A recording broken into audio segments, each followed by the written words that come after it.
You know? If the game detects you're being impatient, it might give you something which forces you to be patient. And then there's that thing I mentioned of connecting with other people and helping each other. And you're going up through, I don't know, some of these incredible underground caverns or something. You're jumping from thing to thing, and it just keeps going up. And you feel like you're lost. You know, and you have a lack of confidence. Say the game detects that. Without, by the way, even like, I'm not saying you need to put a microchip in your brain to figure out, you know, what your emotions are. I'm trying to see if you can analyze it just from the input, you know. Yeah, we start experimenting with it now. And you're going through it and you feel a lack of confidence. And then you see this ninja ghost standing there. And without it, you know, it wouldn't have voice chat or anything, because then you'd have people saying nasty things. In fact, the emotional thing, if you're getting that close on it, would make sure you're only paired with somebody that would be able to help you, right? And you'd be paired with various people here and there, and then this guy starts guiding you, and you start chasing after him, and you go and you make it out, and it's amazing what you just did, you know. And this other person helped you, and maybe you help him, and maybe at some point you see a ghost of yourself, a memory of what you've done in this area before, and you see how far you've come. Maybe, you know, or see yourself in a different light, from perspective. Oh, when I'm feeling that emotion, then I did yada yada.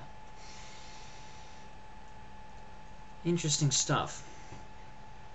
And it would all be full analog. It can't be like, you know, beep beep, show me previous footage. Click. Nah, it would destroy the whole thing. You know, you're a ninja. You're that ultimate positive side of the ninja mythos that I mentioned. Knowing yourself, becoming better, becoming faster, more sure of yourself. I think about these things when I play good old ninja games. I think I came up with the idea really when I was playing Ninja Gaiden 3 on the NES that I borrowed from my friends a year or two ago or something like that. And even though it's a ridiculously hard game, I kind of fell into a groove. And, you know, you go through and you can get like these various other weapons as you go. And that was really cool. You don't pause and like choose a weapon. This one was like this. And I grab this and I do this and I jump this and this, and I had to be confident. I had to, you know, not worry too much about things. I thought that's interesting. Interesting feeling. I also played that game too much eventually. I'm like, now what if the game could tell me to stop playing? You know, the game knows that you're not getting anything out of this, and then like in the case of Shinobi Rises, if it just gradually takes you out, you know, and you could like kind of fight it, but eventually it's like, yeah, and you put down the controller and Shinobi fades away, and then maybe even shuts itself down completely. Interesting stuff. And remember in Shinobi 3, I wonder whoever is still watching this video, by the way. Thank you for watching so much. Shinobi 3, there's like a weapon that gives you double power until the next time you get hit. And I found that I have that weapon, I start playing better because I want to use that ability. And it's interesting that I didn't play better in the first place. I was apparently capable, but this encouragement. I thought, how does that affect me? How does that, you know...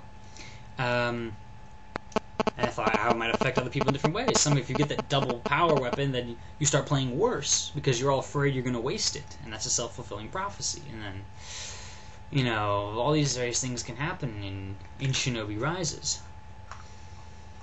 The spirits of the world, ghosts, and animals to interact with. Avoiding words. Just these images. That's the quickest way to emotions. And avoiding exact psychological dogma. You know, this is exactly the way it works. No, we're going to make an evolving system. So it works like however it really works. The game is not going to register. Ding, ding, ding, ding. You have yada yada disorder. Game's not going to think like that. The game's not going to be programmed like that. Game will be fluid, very free, very good. Or at least that's the idea. I don't know how long it'll take me to do it, but I figured this, among so many of my ideas,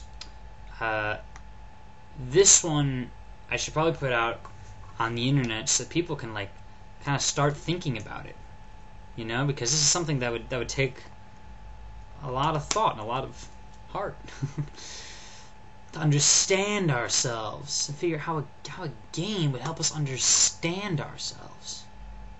It's hardly a game as we normally think of it at that point. You know?